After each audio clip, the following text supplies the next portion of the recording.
Hola, bienvenidos a mi canal Esfera Pública. El tema que abordaremos hoy será ¿qué sucede con la derecha? Tenemos una derecha socialista, tenemos fachos progres, como le están llamando algunos. ¿Qué sucede con el sector que debiese estar representando un modelo económico exitoso, políticas exitosas, que a poco se va moviendo hacia un lugar que se produce una desafección con sus electores? Porque lo que nosotros vemos hoy día es una gran decepción en las bases de la derecha respecto de quienes los representan, y esto por varios motivos. Hoy día vamos a tratar de dar alguna respuesta, pero nuestro acercamiento va a ser un poco más general. He estado estudiando el pensamiento de Armando Rivas, un libertario argentino, a cuyo hijo voy a entrevistar por el Fórum Libertario el próximo viernes. Les recomiendo la entrevista, aunque aún no la haya realizado, porque el pensamiento de Armando Rivas, que murió recientemente, nos abre muchas luces respecto a lo que está pasando ahora, en términos de que no es la cultura occidental, cristiana occidental, lo que tenemos que defender como un todo. La cultura cristiana occidental dio paso a lo mejor de sí misma en el contexto de los Estados Unidos, con la democracia constitucional, la defensa de la república y de los derechos individuales. Por lo tanto, lo que nosotros tenemos que entender es que antes de que surgiera Estados Unidos, lo que había era, ¿no es cierto?, despotismos, absolutismos, eran guerras religiosas, inquisición, la justamente discriminación de todo lo que no estuviera dentro de lo políticamente correcto, y que hoy día estamos redituando en los neoinquisidores. Los neoinquisidores no son más en ese sentido que conservadores, porque nosotros estábamos transitando de a poco hacia una sociedad muy inclusiva, donde la libertad de todos a expresarse, a ser sí mismos, y la igualdad de derechos estaba alcanzando cada vez más a aquellas minorías que estaban fuera del contexto general. Y en el momento en que se empiezan a resolver estos problemas, en el momento en que la mujer, por ejemplo, ya tiene muchas más posibilidades que en cualquier otra parte del mundo de realizarse profesionalmente si lo quiere, o de no hacerlo, entonces estos neoinquisidores, que son los verdaderos conservadores de hoy, ese es el verdadero conservadurismo. Ellos lo que hicieron fue volver a través de Carl Schmitt a tomar las tensiones existentes históricamente dentro de la sociedad, tensionarlas y generar nuevos grupos de amigos enemigos que al final ellos manipulan. Ellos abusan de su poder, convenciendo a los demás de que es por el bien de estos grupos minoritarios o por el bien de las mujeres, etcétera, que conducen a las sociedades hacia una exacerbación de los antagonismos que al final nos transforman en enemigos de muchos y amigos de unos pocos. Por lo tanto, lo que hay detrás es siempre un abuso de poder. Lo que hay que resolver es el abuso de poder. Y es en este contexto que yo me siento un poco a la deriva, porque lo que veo surgir frente a una derecha cada vez más cercana al socialismo, a ideas socialistas que nosotros sabemos con la caída del muro de Berlín y con la caída de la Unión Soviética que son un fracaso. De hecho, lo que llevó a los gobiernos de la Concertación y a toda esa gente originalmente de izquierda a abrazar el libre mercado fue darse cuenta de que eran un fracaso. ¿Y qué sucede después de eso? Lo que sucede es que estos neoinquisidores, estos conservadores de las luchas de clase, de las ideologías y luchas de clases que hoy día, como dice Carl Schmitt, usted puede tomar a cualquier grupo social, digamos, minorías, que en torno a una polémica, cuál es el rol del Estado, cuál es el rol de la familia, cuál es el rol del individuo, y esa polémica la exacerba políticamente y luego ya tiene, ¿no es cierto?, un grupo enemigo que se le va a confrontar. Como es lo que está pasando ahora con la ley de la autonomía progresiva, ¿no es cierto?, que está dentro de las garantías de la niñez, en que claramente se está poniendo a un juez que no conoce a los niños en el lugar de los padres que sí lo conocen y los está reemplazando. Y eso evidentemente que tensiona enormemente la sociedad, porque no van a haber ninguna familia de las que hoy día tradicionalmente se llaman conservadoras que va a aceptar que un juez le venga a decir que sí, que puede, ¿no es cierto?, tener relaciones sexuales siendo un menor de edad bajo su mismo techo, etc. O sea, está clarísimo que estas son herramientas que parecen leyes cubiertas de las buenas intenciones, como pasa en los estados orwellianos, ¿no es cierto?, donde el Ministerio de la Verdad en un estado orwelliano, como los descritos por Orwell, que en el fondo hace una metáfora para todos los estados totalitarios, lo que produce es la mentira.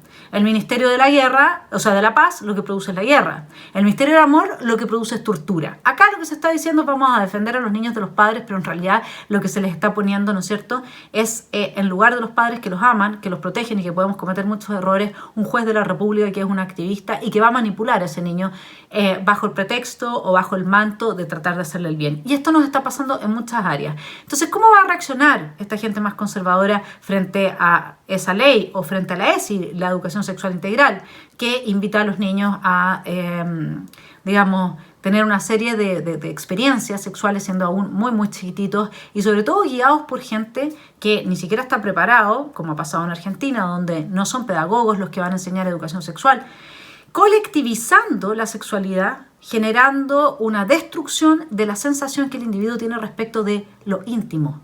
O sea, en este contexto, el niño pierde su derecho a su intimidad, porque se colectiviza. Y ese es el objetivo, después, a los que vieron mi programa anterior, yo he ido digiriendo, ¿no es cierto?, algunas ideas, y esto es lo que he ido destilando. Ese es el objetivo político de la ESI, es destruir la intimidad del ser humano, colectivizarlo de modo que todo en el ser humano sea público y por lo tanto todo pueda ser sujeto de intervención política. Si algo es público, luego es materia política, y si es materia política, todos tienen derecho a opinar sobre eso y a instalar la voluntad general imponiéndola sobre la particular, ¿no es cierto? Entonces, ¿qué es lo que a mí me ha pasado? Hagamos una revisión en lo que se está planteando en los medios, digamos, sobre qué sucede con la derecha. Por ejemplo, el viernes, Lucía Santa Cruz, en una muy buena columna en el diario El Mercurio, termina diciendo, después de un análisis sobre cómo se reinstala el discurso maniqueo, el discurso de los buenos y los malos en las sociedades, termina diciendo, lo anterior no significa que la derecha en Chile haya sido siempre y consistentemente una defensora del orden liberal. El mundo real funciona muy distinto a la teoría, y las mismas personas, los mismos partidos modifican sus ideas, influidos por las cambiantes circunstancias. Es más, en el siglo XX existió en la derecha una fuerte corriente intelectual de clara raigambre corporativista y antiliberal, pero muchos de sus defensores terminaron siendo fieles discípulos de Chicago, lo cual evidentemente que nos alejó de lo que son los regímenes que más bien llaman fascistas, a pesar de que esos son de izquierda, pero acá siempre se genera esa discusión, porque el fascismo evidentemente que es una forma de praxis política de izquierda, pero que también la usa sectores extremos de la derecha, y ahí es donde se encuentran, ¿no es cierto?, y terminan ¿en qué? En un Estado gigantesco. Bien, hemos llegado al punto al que quería llegar.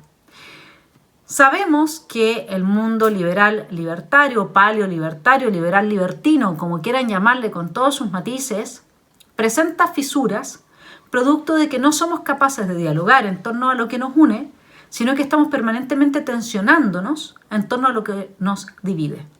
Y eso a quienes miran de afuera los deja atónitos.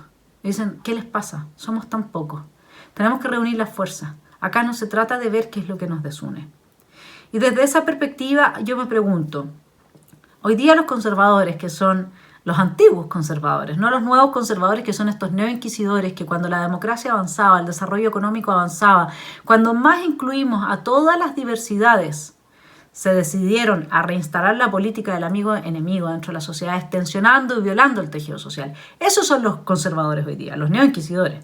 No, hablemos de los conservadores clásicos, los que aman a su familia, los que, digamos, tienen alguna adhesión religiosa. Yo me pregunto, ¿cómo pueden dialogar los conservadores con los liberales? Y esto es algo a cuya conclusión llegué hace mucho tiempo. Nosotros tenemos como meta común que el Estado sea lo más pequeño posible. Eso le conviene a los conservadores, a los verdaderos conservadores, a los antiguos conservadores, a los que están a la base o los que son el resultado en su praxis de la cultura cristiana occidental y que luego, como dice Lucía Santa Cruz, abrazan la democracia liberal y el libre mercado. Y los liberales, que abrazamos esas libertades individuales que de repente pueden cruzar fronteras que a los conservadores no les parezcan tan aceptables. Está bien, por ejemplo, Uno podría conversar con un conservador sobre si conviene seguir atacando las drogas o en realidad a lo mejor sería legalizarlas. Uno puede conversar, y de hecho yo lo hago, yo converso con muchos conservadores que no tienen ningún problema con las minorías sexuales y con que hagan sus vidas. Habrán otros que no, pero yo converso con muchos que no tienen problema con eso. Sin embargo, no quieren que haya ese tipo de influencia en la educación de sus hijos. Luego, si alguno de sus hijos toma ese camino, bueno, se respeta, ¿no es cierto? En torno a esto se ha armado un tremendo lío, producto justamente del avance de la ideología de género o de la teoría de género, como le dicen otros. Ya con la ESI y con el programa que hice la semana pasada, hay que hablar de ideología de género. Se han tensionado muchas las cosas al interior del mundo liberal, libertario, donde están los conservadores, donde están los liberales, algunos en unas vertientes más extremas, otras menos, pero que al fin y al cabo todos tenemos el mismo objetivo. No queremos tener a un agente del Estado metido en casa, metido en la empresa, metido en nuestra familia, metido en las escuelas. Y a mí, francamente, me tiene asombrada que hoy día salgan ciertos sectores conservadores a decir que lo que hay que hacer es ampliar más o menos que el poder del Estado, pero manejado por los conservadores. O sea, no es achicarlos, no es darle más libertad a los individuos, no es dejar que cada quien tenga la religión que quiere, o sea, podríamos volver a las guerras religiosas incluso.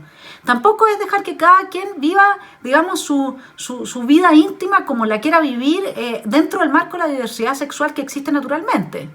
No. Y quizás naturalmente a algunos no les va a gustar, pero acéptenme al menos eso. No. Este tipo de conservadores lo que quieren es que todo el mundo sea como un regimiento y siga lo que ellos quieren que sigan.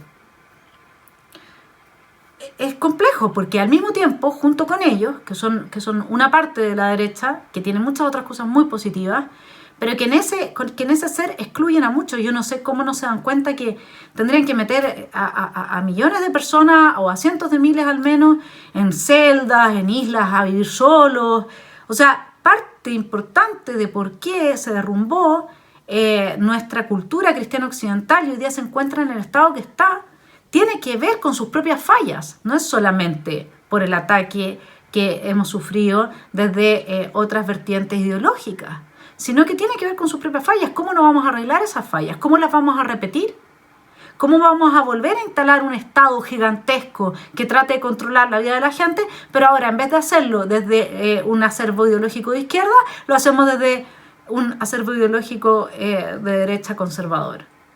Lo que se supone que nos une es que queremos un Estado lo más pequeño posible, que sirva a la seguridad, tanto frente a los invasores externos como entre los individuos, que puedan vivir, digamos, su espacio de libertad, ¿no es cierto?, sus derechos individuales, eso a través de una magistratura que como corresponde, y que tenga, en algunos casos, algunos están más de acuerdo, menos de acuerdo con esto, pero un rol subsidiario como el que plantea Adam Smith. Eso es lo que nos une. Luego, la polarización que hay en el sector conservador hacia una especie de extrema derecha, que lo que vendría a ser es ocupar un tremendo aparato estatal para imponer un tipo de vida a la gente, no es mejor que lo que está pasando ahora, digamos. Y además eso históricamente ha probado ser un fracaso, porque genera tantos enemigos internos que tampoco dura. Luego vámonos ahora con lo que se ha llamado los fachos progres. Bueno, ¿qué ha pasado ahí? Ahí se está dando la lucha real hoy día en la derecha, porque el liberal progresista tampoco respeta el principio de que quiere el Estado del menor tamaño posible. De hecho, está a favor de la educación pública, está a favor del uso de la coerción estatal para generar resultados, no igualdad de oportunidades, que es más, ni siquiera debieran de hablar de igualdad de oportunidades, debieran de decir más oportunidades. Porque hay niños que necesitan más oportunidades que mis hijos. Más oportunidades, ese debería ser el lema. No. Ellos usan el poder del Estado en este momento para avanzar leyes como las que estamos citando, que atentan directamente en contra de las familias conservadoras, pero no solamente conservadoras. Yo soy liberal y tampoco aceptaría que un juez de la República, con lo activistas que son, no todos, pero muchos de ellos, estuviera sentado en mi casa diciéndole a mi hijo qué tan maduro está o no está para tomar sus decisiones, siendo que no lo conoce. siendo que no es una persona especialista, psicóloga, psiquiatra, ninguna cosa, e incluso esos especialistas pasan meses hasta que hacen un diagnóstico. Y por mientras mi hijo amenazándome a mí de que el juez me va a poder multar o de que yo me voy a poder ir preso si no le doy la libertad que exige. Yo soy liberal y me parece que eso es totalitario. Estos liberales están promoviendo políticas totalitarias que destruyen la diversidad de tipos de vida que supuestamente los liberales tenemos en consideración defender y proteger. Liberales desde John Rawls hasta Friedrich Hayek. Hayek, ¿qué es lo que habla? Que cada individuo sabe para sí mismo qué es lo que más le conviene, por eso nunca es eficiente y nunca es mejor que otro decida por uno mismo. ¿Y qué es lo que dice Rawls? Que en una sociedad liberal emergen naturalmente distintos grupos dentro de la sociedad con distintas creencias y que tienen que saber convivir. ¿Qué están haciendo los liberales, los liberales progres o los fachos progres, como les ha llamado otro señor desde el otro extremo? Están extremando y tensionando, están haciendo lo mismo que hace la izquierda. Están tensionando las relaciones al interior de la sociedad usando el Estado para extinguir el tipo de vida conservador. Y eso se supone que no forma parte del acervo liberal, se supone que nosotros estamos dispuestos a dar nuestra vida por defender el derecho a la libertad de expresión del otro. Entonces, ¿qué pasa con esta derecha? Quisiera dejarlo un poco más en claro aún para los liberales, porque parece que no entienden esto de que si la autonomía progresiva le da más libertad al individuo y entonces deberían de liberarse de las ataduras de los padres. Los padres son los dueños de la propiedad en la que habita el hijo. Quien es dueño de una propiedad pone las reglas que se tienen que cumplir en dicho marco, bajo dicho techo.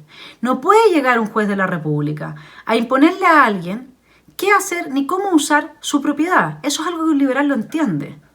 Luego, ¿qué sucede con un niño? Un niño tiene la madurez que el padre y la madre entienden que tiene.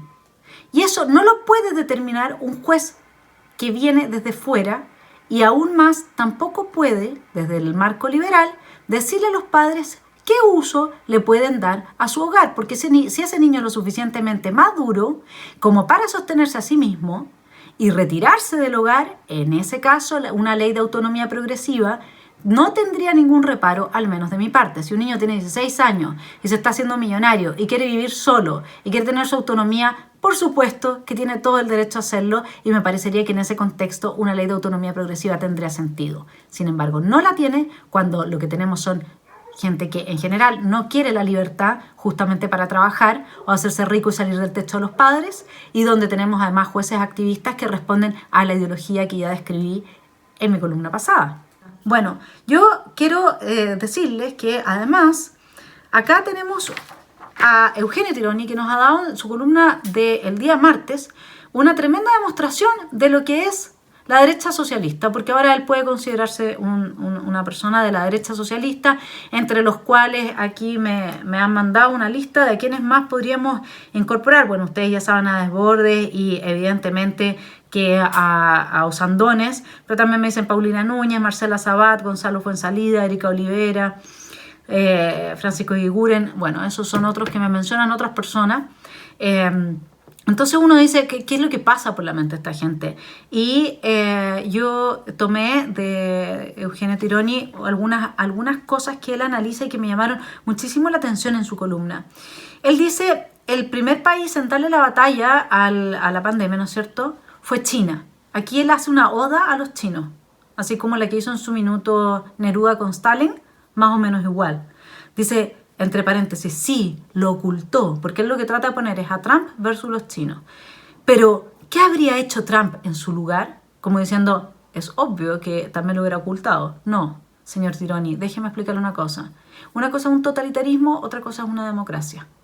Y si usted no entiende la diferencia, no debería estar escribiendo columnas en el diario, porque está confundiendo a la gente. Ahora yo creo que entiende la diferencia, pero no sé por qué en este caso no la tomó en consideración. Dice, hasta ahora parece haber controlado el virus China. Bueno, sobre este virus todavía queda mucho que hablar, ¿no es cierto? Y los voy a dejar invitados porque el domingo voy a hacer una especial pandemia con un joven libertario inteligentísimo que estudia en una de las mejores 10 universidades del mundo en Alemania y que va a hacer un análisis sobre la pandemia desde la perspectiva tanto del libertarianismo, es decir, cómo lo vive alguien que defiende sus derechos individuales frente al Estado, como desde todo lo que tiene que ver con las estadísticas y el real fenómeno de la pandemia. Así es que los dejo invitados para el domingo en que haremos ese programa con este joven.